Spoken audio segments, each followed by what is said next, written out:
যুক্তরাষ্ট্র ওমানের বিরুদ্ধে নজিরবিহীন সামরিক পদক্ষেপ নেওয়ার হুঁশিয়ারি দেওয়ার পর এবার দেশটির বিরুদ্ধে অর্থনৈতিক নিষেধাজ্ঞা আরোপের হুমকি দিয়েছে। দেশটির অর্থমন্ত্রী স্কট বেসেন্ট বলেছেন, হরমুজ প্রণালী দিয়ে জাহাজ চলাচলের উপর শুল্ক কিংবা টোল আদায়ে ইরানকে সহযোগিতা করলে ওমানের উপর কঠোর নিষেধাজ্ঞা আরোপ করা হবে। তিনি বলেন, হরমুজ প্রণালীতে কোনো ধরনের শুল্ক ব্যবস্থা চালুর চেষ্টা যুক্তরাষ্ট্র কোনোভাবেই বরদাস্ত করবে না।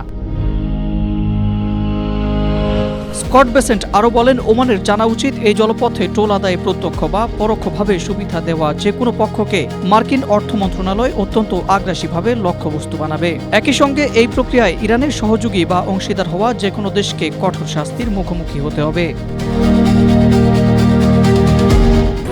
স্ট্রবেরি সুপার ডটেড ও ক্লাসিক ভ্যারিয়েন্টে সেনসেশন জাগুক শিহরণ। এর আগে হরমুজ প্রণালী ইস্যুতে ওমানকে উড়িয়ে দেওয়ার হুমকি দিয়েছেন মার্কিন প্রেসিডেন্ট ডোনাল্ড ট্রাম্প। তিনি বলেন, হরমুজ প্রণালী বিশ্বের সকল দেশের জন্য উন্মুক্ত থাকবে এবং এর উপর যুক্তরাষ্ট্র কড়া নজরদারি করবে। এ বিষয়ে ওমান কোনো হস্তক্ষেপ করতে পারবে না, তাদেরকে বাকি সবার মতোই আচরণ করতে হবে, অন্যথায় ওমানকে উড়িয়ে দেওয়া হবে।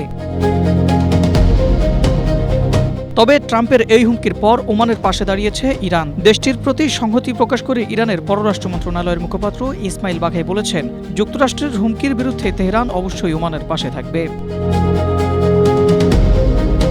পাশাপাশি ইসমাইল বাঘাই স্পষ্ট করে জানিয়ে দিয়েছেন, হরমুজ প্রণালী ব্যবস্থাপনার সঙ্গে যুক্তরাষ্ট্রের কোনো সম্পর্ক নেই এবং এটি ওমানের সঙ্গে যৌথ সমন্বয়ের মাধ্যমে ইরানই নিয়ন্ত্রণ করবে।